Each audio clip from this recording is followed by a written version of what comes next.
Hello, everyone, and welcome back to the Hammer Territory podcast. I am your host, Brad Rowland, and I'm joined on today's podcast by my friend, Scott Coleman. Scott, we have an assignment today. It's to discuss one of the Atlanta Braves' stars. How are you? Hey, Brad. I'm doing well as we talk about kind of recapping players from last year's season and then also looking ahead to next year. You know, it's more fun, I think, when we talk about one of the bona fide stars on the roster. And I mean, a player who has been, he has exceeded all of my wildest dreams and hopes. And I think you would say the same. So we're going to talk about Austin Riley, and there's a lot of good. Spoiler alert, even after an injury-riddled 2024, we're still talking about one of the best players in baseball. Yes, absolutely. So if you're new to the podcast, we are part of Foul Territory as a network. We are Hammer Territory. We cover the Braves all year round, and we've done a couple of these already this winter, like player capsules, basically just check-ins on Braves players. The first one was actually on Orlando Arcia, which was a little bit interesting because that was kind of a shortstop look ahead in some respects. The second one was about Matt Olson, who was another star, and this time it's going to be Austin Riley, a bona fide star player for the Braves. And if you listen to us back in the day at Talking Chop/Battery Power, Scott and I were not high enough on Austin Riley, which he kind of alluded to already. We were wrong about that, and I think gleefully so. He's been awesome. He's a firm bit of a star player at this point in time. And after a couple of seasons when he came up in 2019, 2020, when he was just okay, like he was not a great player early on. He played left field. People have forgotten that. He was a full-time left fielder for a while, which is crazy to think about now. But in the last 4 seasons, Scott, Austin Riley has been a flat-out superstar. So this includes the season last year, which you already alluded to, which was not his best in 2024. But over the last 4 years, he has a 132 WRC plus in more than 2,500 plate appearances. That's a lot of plate appearances. That's a real sample. And his average season in that sample size, 4.6 Fangraphs WAR, excellent. A OPS of 861 and 32 home runs. He's a star. That's the simplest way to put it. I don't have much to add on like the history, but maybe that would surprise some people. But I think in general, Austin's approval rating in Braves country is very, very high. He's one of the most approved players probably on the whole roster, and with good reason, because I think he almost gets undervalued sometimes because he is very consistent. He's a quiet guy. He's not this but he's an excellent player, and he's not Ronald Acuna. He's not, but he's also like a very firm top 25 player in the league. Like he's an awesome player. Yeah. Well, and it wasn't just us who were not like jumping up and down saying this is a mega star in the making. For sure. Without having them in front of me, Baseball America, MLB Pipeline, Fangraphs. I mean, they were all, you know, they had Riley in their top hundreds, but this was not like a typical mega prospect. And clearly he should have been ranked as a mega prospect. But now I know famously Keith Law, who was with ESPN, now with The Athletic, worried about Riley's profile. And I think Austin deserves a ton of credit. A full stop, a ton of credit for the improvements he has made. Defensively, there were a ton of questions about him at third base long-term. Would he be a first baseman? Would he be a DH? Would he be a bad third baseman? Even physically, like I think one of the knocks on him in the minors was that Austin was a little pudgy, maybe not a supreme athlete. And credit to him, man, he has worked his ass off. He's in great shape. He is a no drama superstar on this team. I mean, seriously, like, can you think of one instance in 5 seasons with anything with Austin Riley? Before this past year, incredibly durable, seems to be well-liked and kind of like a quiet leader for this team in the clubhouse. And you're right. I almost think Austin Riley, in our minds, we don't give him enough credit for being an incredibly good baseball player, a top 20, top 25 talent across the league, because even before this past year, which was down, you're talking about a very consistently fantastic third baseman. And I really think that I'm hoping that we see a much better, more Austin Riley-like season next year. You talked about the durability. He missed less than 10 games combined in 3 seasons before last year. He was always out there. I actually forgot this. He led all of baseball in total bases in 2022. Like, he was that good that season. He's a guy that has three different seasons where he was a top 8 MVP finisher in the National League. Yeah. Granted, I think it was 7th, 6th, and 7th, But if you're getting real MVP votes 3 seasons in a row, you are a star. That is what you are at that point in time. He is underrated nationally. We were too low on him, all those things. And, just to give it one more set of stats here, he is 17th among all MLB position players. So that's NL and AL. That's the whole player pool, 17th. And Fangraphs WAR combined over the last 4 seasons. And again, that includes the down season. He's third at third base. So if you're a top 3 player at your position and a top 20 player in the league overall, I mean, that's rarefied air. So we don't have to keep going on that. We do want to dive into 2024 in general and then look ahead to 2025. But I thought it was important to begin with that conversation just to say, look, Braves fans know. I do think Braves fans understand how good Austin Riley is, but nationally and even in the day-to-day conversation, maybe it's part of what you said, like he just zero drama. And look, with Matt Olson, there was the whole storyline about him versus Freddie, and that will never go away. But that's a talking point that's easy to talk about. It's not Matt's fault by any means. But with Austin, there's none of that. Like, who do you comp up to? Chipper? I mean, there's no like, he's not replacing Chipper. Chipper was gone for several seasons before Austin got there. So it's not like there's no even natural like internet discussion to have about Austin. It's just like you plug and play him at third base. The only thing that maybe even comes up even is his defense, and we'll get into that later on. But I think it's been fine, and he's very, very good, Scott. So with that said, we can dive into 2024 as a little bit of a rehash because it was not a great season for him. He was still good when he was playing, but he did have his worst year since his breakout, basically, both because of injury and performance to some level. So he finished with a 116 WRC plus, really good, not elite, but really good still. He hit 19 home runs in 110 games. So he missed 52 games last season. He was below his normal baseline in power numbers, etc. And I want to start here. He had this 2-month stretch from mid-April to mid-June, basically, like 8 weeks, 9 weeks, where he was just flat out bad. He had a 499 OPS in 8 weeks. That's about as bad as a star is going to be for that length of time. Now, in the middle of that, he had an injury. His oblique was messed up. He sat out for 2 weeks. He could have been hurt before that. He could have been hurt after that still coming out of it. That's, I'm sure, part of what happened there. But what did you make of that? And also, just to say this ahead of time, he was back to being himself after that. So, like, I am personally just willing to chalk that up to, like, some noise and the injury. Yeah. But what did you make of that little swoon and what you saw from him last year? I just remember it being really weird that the Braves would not put Austin on the IL.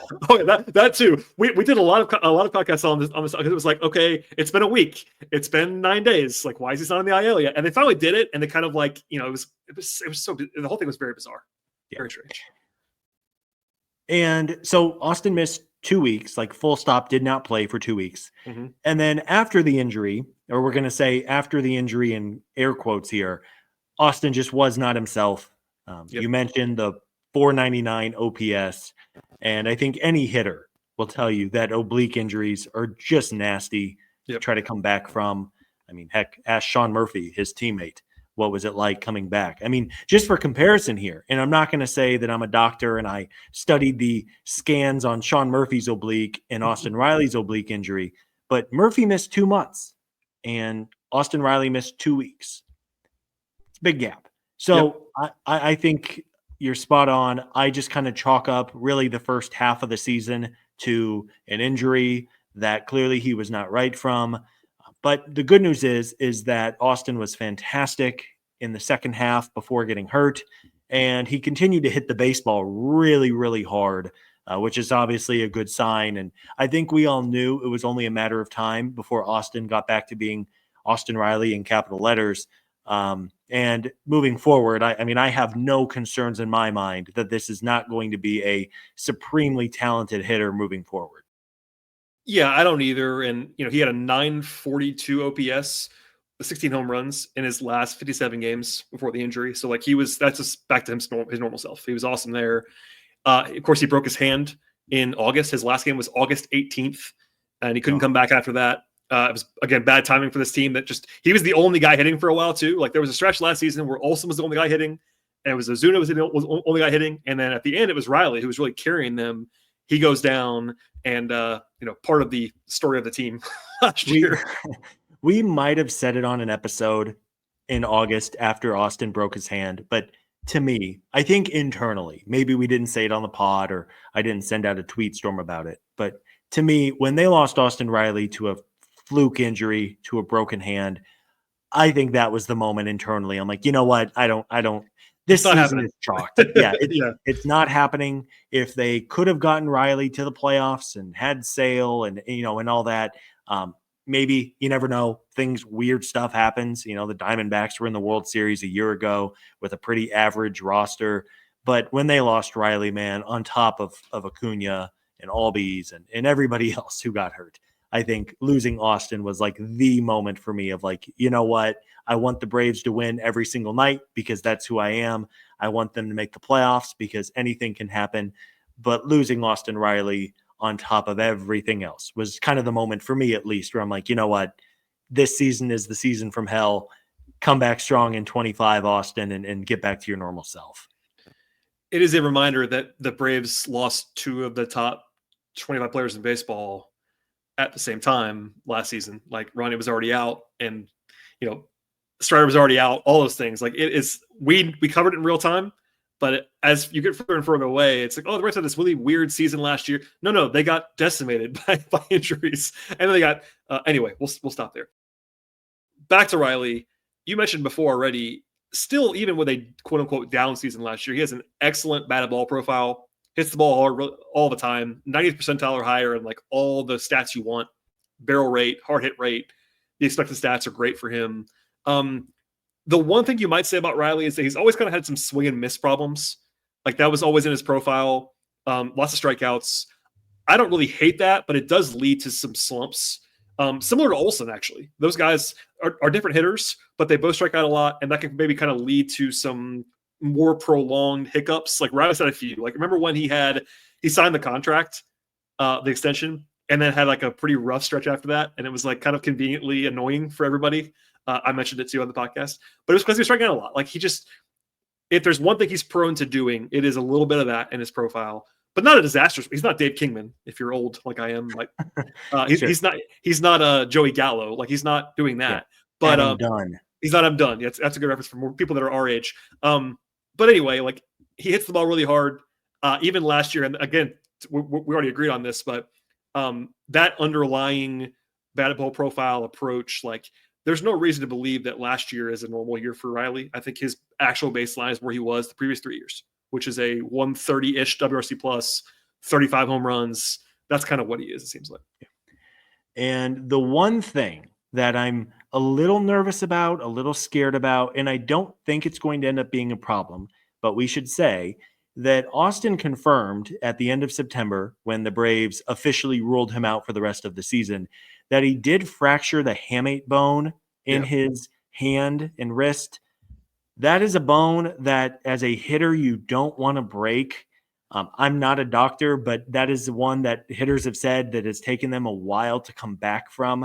It has to do with your grip strength and everything like that. So I think the fact that Austin's going to have a full 6-month offseason to recover from it, and it's going to be more like 7 months since he actually broke the bone, I don't think it's going to be a lasting thing for Riley, especially as someone who's just so big and strong. And I mean, he's a physical specimen. I mean, he looks like he could put some pads on him and play linebacker for the Falcons if he needed to.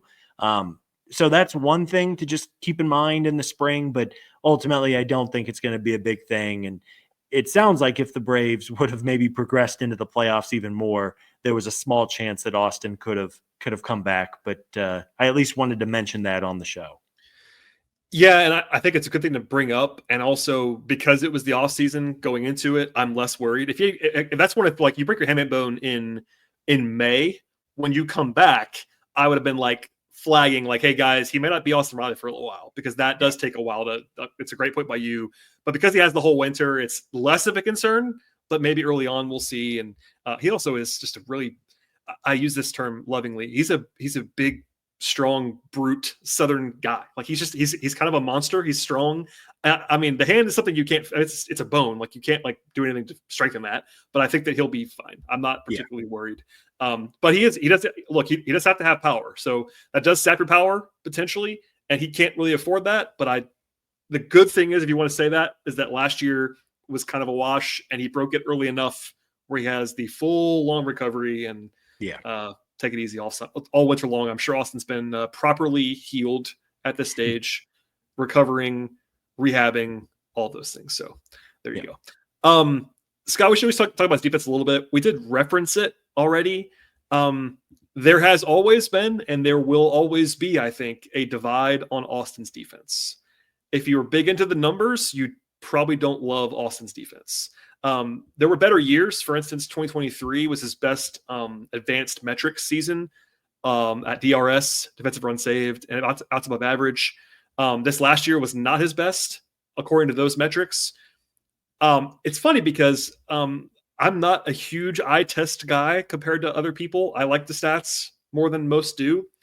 I have to say, I did not agree with the numbers last year. I thought Austin was probably as good as he's ever been defensively. Yeah.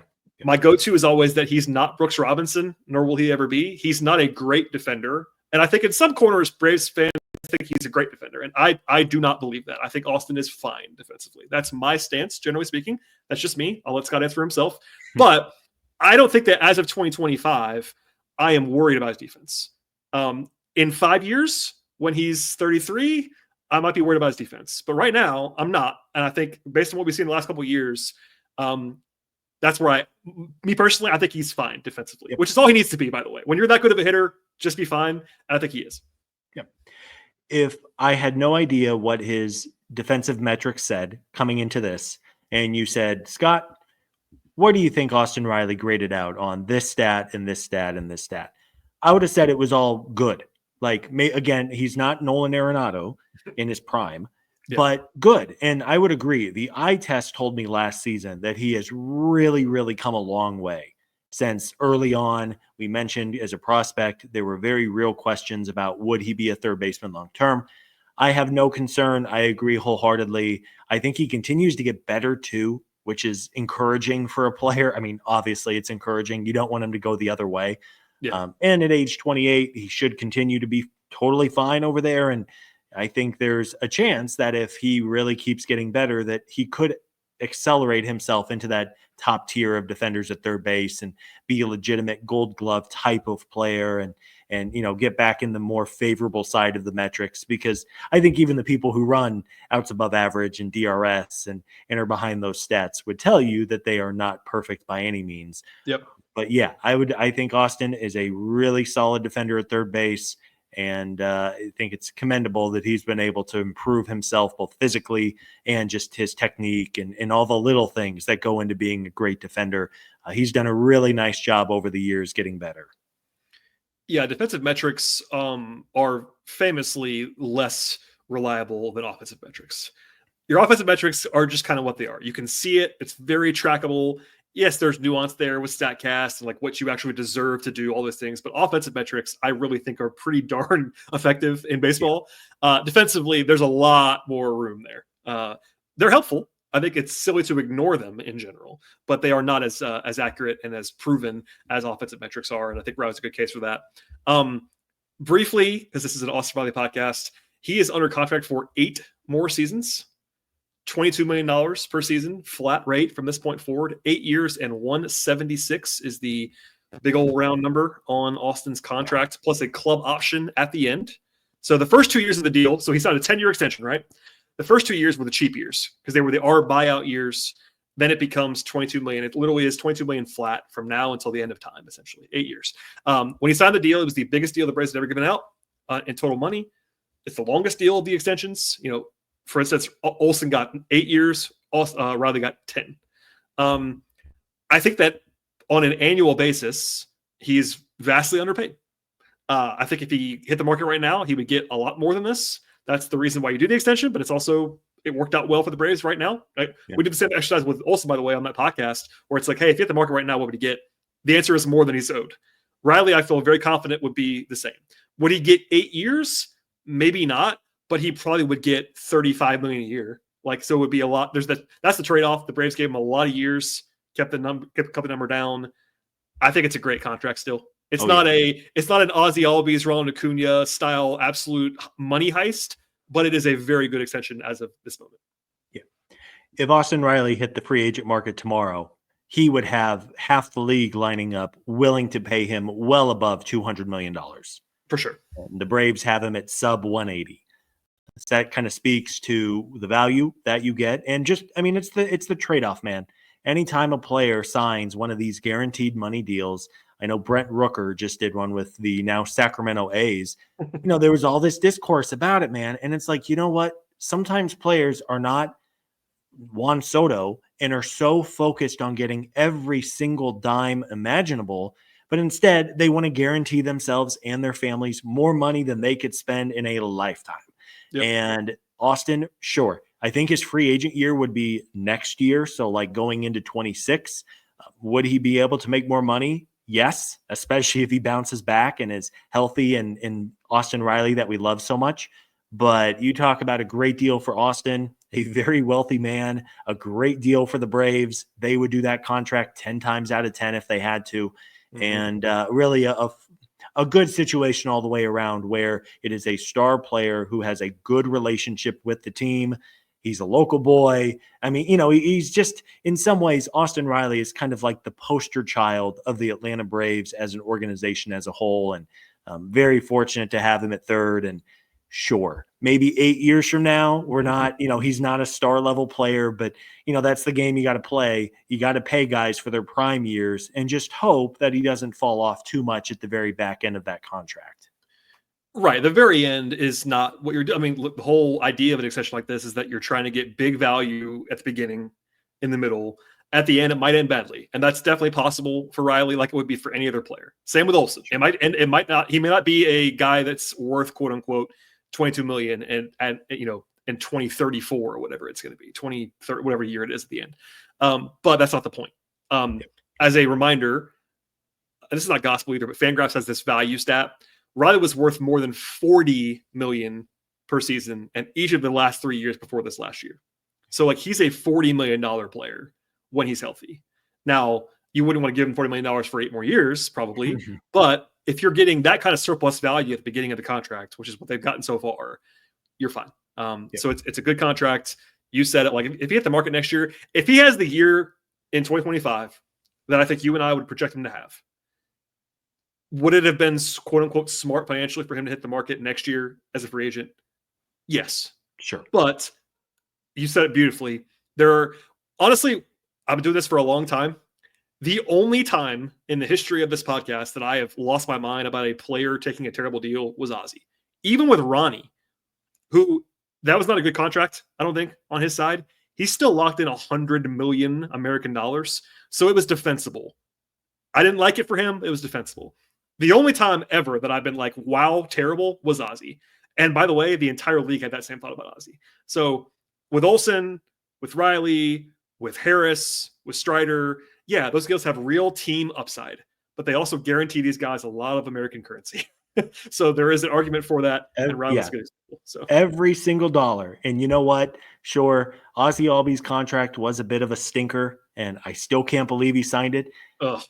But the guy is also living in a mansion just outside. Ozzy's fine. It was more of an agent. Okay. It wasn't Ozzy. I blame Ozzy's agent more than Ozzy. Just to be very clear, that's an agent fail more than anything. Anyway, we're off the rails. But Austin Riley, good contract, really good player, good situation.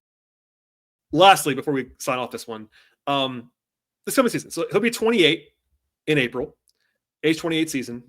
Currently, the Braves are projected to be third in all of baseball in the Fangraphs depth charts at third base, which essentially is all Austin Riley. It's like Riley and a little bit of backups, but it's mostly Riley.